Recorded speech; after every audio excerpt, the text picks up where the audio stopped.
Hey everybody, this is Mr. Wing and Mr. Worth, and we're coming at you again with 11.2 concentration.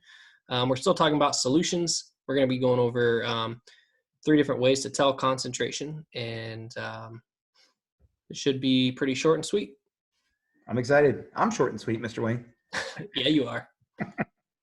All right. So concentration is just a way to tell the amount of solute per amount of solution. So essentially, we've talked about how we had unsaturated, saturated, and supersaturated solutions. We dissolved a certain amount of solute, which is the thing that's being dissolved, into a certain amount of solvent, which is the thing doing the dissolving. And we want to know as chemists, like mathematically, how much salt is in how much water and how much sugar is in how much water. That way we can tell and we can be more consistent when we make it every time. There's three ways we need to know in this course of what we're going to teach you of how to determine concentration. There's math involved. So the first way is molarity. This is the most common way people use concentration in biology and chemistry. And the formula is nothing more than moles of solute per liter of solution. So you got to make sure you know it's per liter of solution. And it's not bad as long as you find the moles of your salt or your sugar or whatever you've got there, and you know the liters of solution. You just divide them, and you've got your molarity. We'll go through a couple examples later and show you how that works. But right now, just kind of check it out. The second way is called molality. Notice those are very similar to each other, and even their symbols are very close to each other. Molarity is a capital M, and molality is a lowercase m when we write them out. This one's also moles of solute, but it's per kilogram of solvent, not of solution there. Something to keep in mind. So we don't really care what the total amount of solution is. We just care how much water is in there. Don't forget that when you add salt to water, it takes up volume. So the water will rise as I add more salt to it. It's kind of like you getting in a bathtub full of water, the water rises. So the total water in the bathtub doesn't change, but the total volume of the bathtub does change, or of the the solution of you and the bathtub. And the third way is pretty easy because we went through this several times in the past. It's called mass percent. It's always part over whole. It's just the part in this case is the solute, the mass of solute, and the whole is the mass of the whole solution. So if I dissolve salt into water, the salt, what is the mass of that salt? And what is the mass of the salt and the water? That's the mass percent.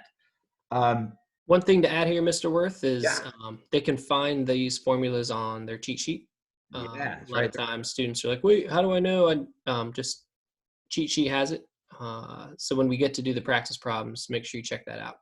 Yeah, it's a good crutch to have at the beginning, but they should do enough of them that they memorize it and don't have to look anymore at the end. That'd be great. Sure. All right. Okay, so let's go through the concept of molarity, if we will.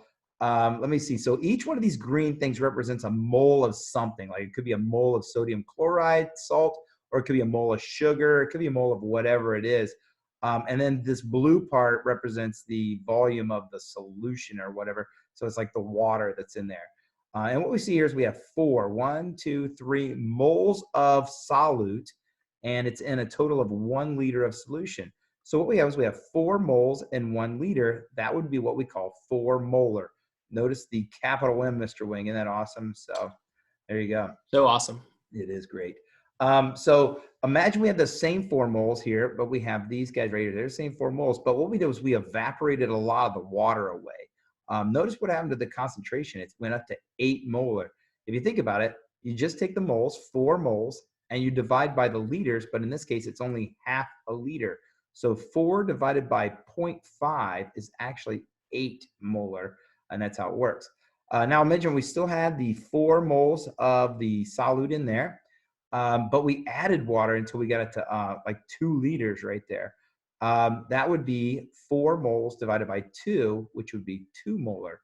Mr. Wing, which one of these, let's say it was sugar, right? Which one of these 3 would taste the sweetest? I'd say the middle one, the one with the higher concentration, the higher molarity, the sweeter it'll be. That's good. And if we were to say, let's get some more terms out to them. Which one of these is the most diluted sample? That would be the third one, the 2 molar solution, because there's more solvent in ratio to solute. I like it. So diluted means that it's not very sweet or not very salty or whatever. Just very diluted means very low concentration. And this one would be, we would say this one is more what? Concentrated. More concentrated right there. So that's a more concentrated solution and that's a more dilute solution. That's awesome, Mr. Wing. All right. Moving on here, Mr. Wing's going to take us through some molarity questions. I think we got two types, right, Mr. Wing? Yep, two different ways to do it. So here are this is how we're going to actually apply it in our class. And so if you notice the beginning of the question says, what is the molarity of a solution? So we know we're going to solve for capital M. So we need to think about that molarity formula and not the molality formula. So reading carefully is an important part of this. So you see we have 45.6 grams of sodium nitrate. And you guys have been trained. As soon as you see that grams, your brain should be thinking, ooh, I better get that into moles because we know we want to hop on the mole train. And then we see that we have 350 milliliters of solution. The thing that catches my eye is milliliters. And I'm thinking, we've been putting stuff in liters here for a while. So maybe we'll have to do that as well. You want me to show you the steps that they're going to take, Mr. Wing? Yes. All right. So here's the steps we're going to take. Walk us through these steps. What we're So going the to first step is to solve for moles. We've been doing this, I feel like, for years almost. So we're going to take 45.6 grams of sodium nitrate divided by its molar mass, which is 85, and that's going to give us the moles, which is 0.536. Good. That looks good. Second step, find the volume of solution in liters, right? That's milliliters divided by 1,000. So whenever you find these milliliters, you divide that by 1,000. What's that going to be? 350 divided by 1,000 is? 0.35 liters. All right. So that's what we're going to do there. And then we're going to move on to step 3. And we're just going to put it together. So step 3 is really the only new thing for this unit. Divide the moles of solute by the liters of solution. So we take the moles, we put on top, divided by the liters on the bottom, and that is what's going to tell us our molarity. So this is 1.53 molar sodium nitrate. That's nice. Okay. That's it. That's essentially, even though we don't have a liter of solution, it's the equivalent of 1.53 moles of sodium nitrate if we had 1 liter of solution, right? So now if we keep everything out of 1 liter like we do here, we can compare 2 or more solutions and see which one's more concentrated. So like we found one that was 2 molar sodium nitrate, we know that this is more dilute than that other one, right? Yep. All right. So that's what I like to call, Mr. Wing, working forward, right? So like we're trying to find the molarity, but we're going to take you through another one that is working backwards. So here we go. And this is what me and Mr. Wing do a lot, right? Don't we, Mr. Wing? Oh yeah.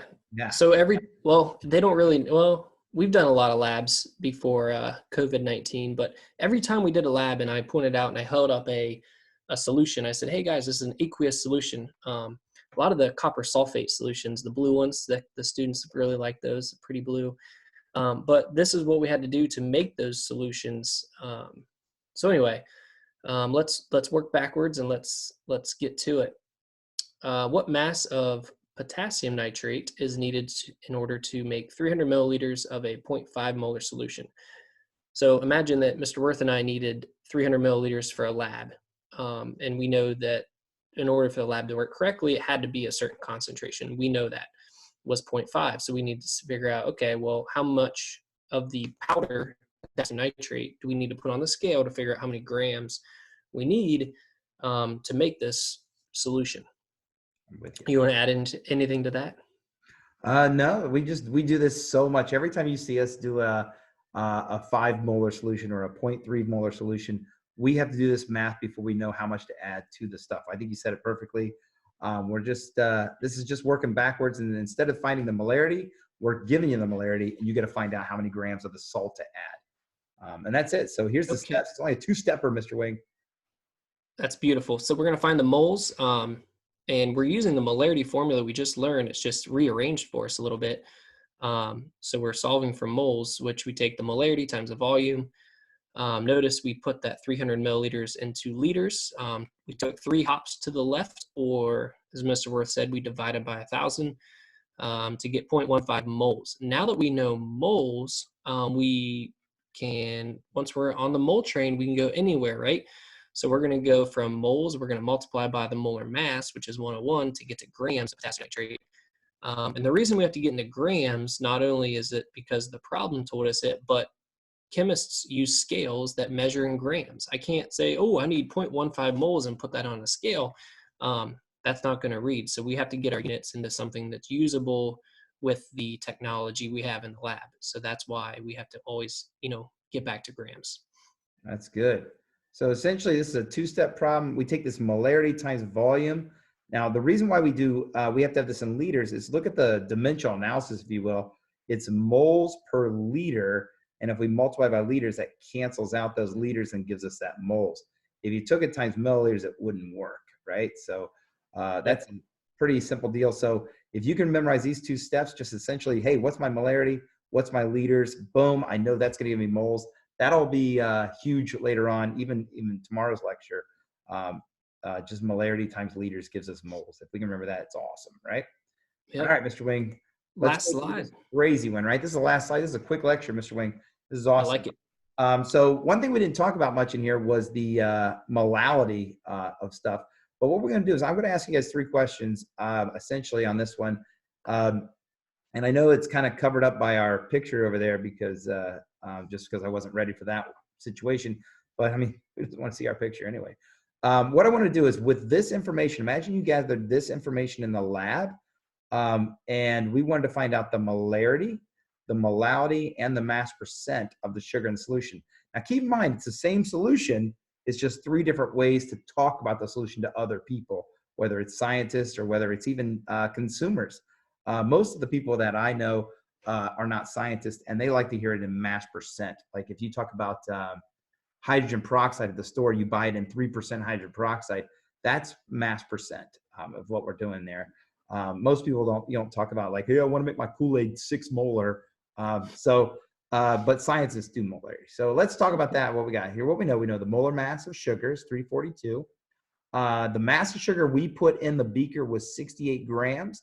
The volume of water we put in the beaker was 220 milliliters. And we know that when we put that 68 grams of sugar into that 220 milliliters of water, it raised the volume of the solution up to 250 total milliliters of the solution. So imagine if I put the salt or the sugar in there, it's going to raise that water up or that solution up to 250. Okay. So Mr. Wing, I'm going to go through and just show all of them at one time and see how it works. Heyo. Here's the molarity right here, capital M. How did I get this 0.199 moles? I don't see that anywhere in this chart, Mr. Wang. How do we get that? Well, we take the mass of sugar and divide it by the molar mass of sugar. So we just basically found way moles we've like been we've doing done that the for a whole long year, time. right? Jumping on the mole train, baby. Love the mole train. So 68.0 divided by 342 gives us this 0.199 moles. So this is the moles of our solute, moles of sugar here. And what we're going to do is we're going to divide it by the liters of solution to find molarity.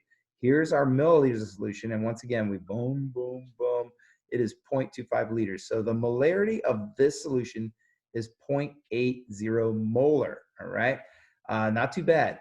Molality, on the other hand, little m, is moles of solute, same as before, but Moles don't change. it's divided by, oh, but look at that. I got a typo here. See that? That shouldn't be 0.220 liters. What should that be? Kilograms. That should be kilograms. But the cool thing is, it's the same thing. A kilogram of water is equal to a liter of water. So a liter of water weighs a kilogram. So imagine this said 0.220 kilograms. It would be the same. No big deal. But the thing I want to point out to you is these two are not the same. This is the volume of solution, and this should be the mass of the solvent. That should be 0.220 kilograms. I deeply apologize for that, Mr. Wing, for making that mistake. I hope you forgive me. It's all right. I was watching you do it and I didn't catch it. Ah, there you go. Okay. So even we can make mistakes, kids. So we take 0.199 moles and we divide it by 0.220 kilograms, and that gives us 0.91 molau. That's a weird way of saying it, but it's 0.91 molau. And then the last way we got is the mass percent. And this is pretty simple. We just make sure they're both in grams.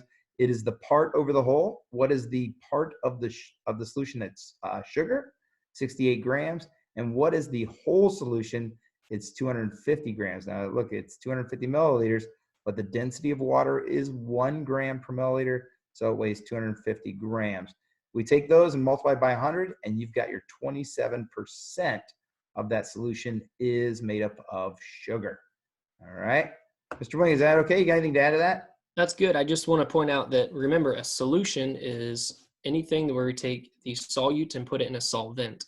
That's a solution. So it's an aqueous solution, as opposed to when we're doing the kilograms of water for molality. Just always look for that idea of water instead of a solution. Water by itself is not a solution. That That's would be a true. pure substance. It's true. Yeah, and it's not always water that we dissolve stuff into. It can be all kinds of, like, paint is usually in something called methyl ethyl ketone. It's a crazy chemical out there, but not everything's dissolved in water. Like, imagine 2-cycle gasoline, right? You dissolve oil into gasoline. Gasoline's the solvent, and oil is the solute. So, but like Mr. Wing said, it can't be a pure substance. It has to be two things mixed together, right? Yep. Something dissolved in I something. just know that a lot of people get the vocabulary mixed up. So I know. I think that's it, though. I think it's it. So if you guys have any questions, make sure you email us, and we'll keep these going. Check the doc for example problems. I love the doc. All right. Any questions? Probably not. All right. So, Mr. Wing, I'll see you tomorrow for another lecture. Enjoy All your right. day, sir. It's beautiful outside. See you.